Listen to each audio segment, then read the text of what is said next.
The Krathix hunting mecha towered 12 feet high, its obsidian armor plates gleaming under the harsh lights of Station Epsilon 7's security bay. Inside its cockpit, Commander Vexthor stood rigid, all four of his compound eyes fixed on the viewing screen.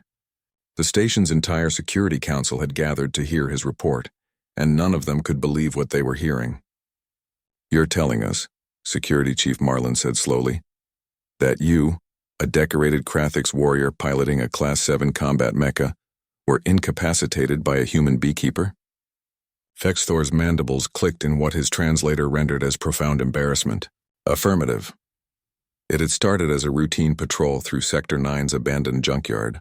Vexthor had been tracking what his sensors identified as an illegal salvage operation. Instead, he'd found two humans, a young woman named Mia, unconscious and bound with industrial cables to a rusted cargo crane, and a male named Leo, tied nearby. Both wore the simple coveralls of civilian station workers. The scene had screamed trap to Vexthor's experienced combat algorithms. Humans were known throughout the galaxy for their cunning, their pack-bonding instincts, and their terrifying inability to recognize proper threat responses. But these two appeared genuinely helpless, and the Krathix Code demanded he investigate. That had been his first mistake. As Vexthor's mecha had approached, its heavy footfalls crushing discarded hull plating, Leo had begun speaking. Not screaming for help, not pleading, speaking in that peculiar calm tone that should have been Vexthor's second warning. "Easy there, big guy," Leo had said, his eyes tracking the mecha's weapons systems with unsettling precision.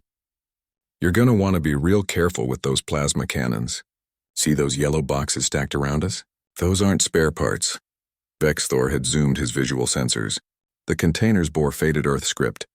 "Live cargo Apius mellifera, handle with extreme care." "Bees," Leo had continued, noting Vexthor's sensor sweep. "Earth honeybees. Mia and I were the station's beekeepers. See, after the colony collapsed back home, these girls are precious. We brought 300 hives up here for the agricultural domes.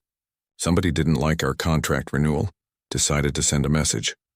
Vexthor had accessed his xenobiology database. Bees, small Earth insects capable of mild venom injection, known for colony behavior and pollination services. Threat assessment negligible. That had been his third mistake. "Here's the thing about bees," Leo had said, and despite his bound hands, his voice carried the confidence of someone lecturing at an academy.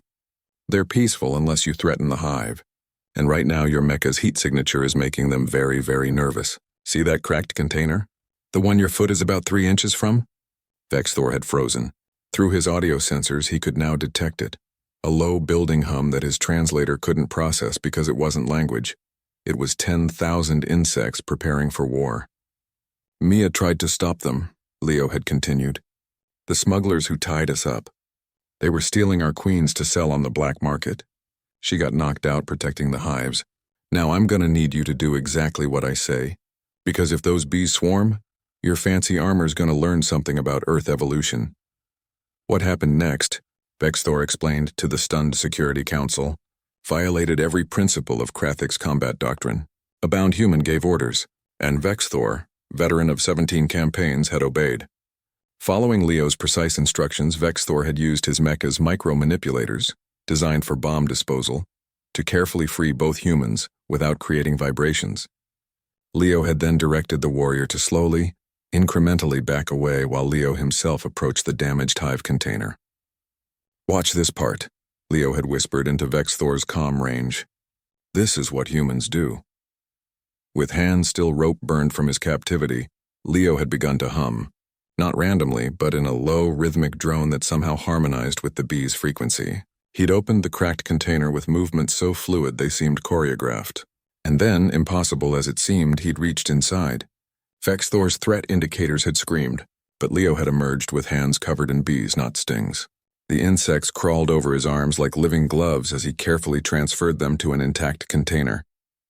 When Mia had regained consciousness, she'd done the same, working in silent coordination with Leo. "Your species," Vexthor had transmitted, "pacifies hostile organisms through vocal resonance and fearless physical contact." "No," Leo had replied, gently closing the last container. "We partner with them. There's a difference. These bees have been working with humans for 10,000 years. They know us, trust us. We couldn't survive without each other. Back in the security bay, Chief Marlin studied the recovered footage. It showed Leo and Mia, still injured from their captivity, spending 4 hours securing 300 hives while Vexthor's combat mecha stood helpless, afraid to move. This is why humans are terrifying, Vexthor concluded. Not because they conquer through strength, but because they befriend the smallest creatures and turn them into family.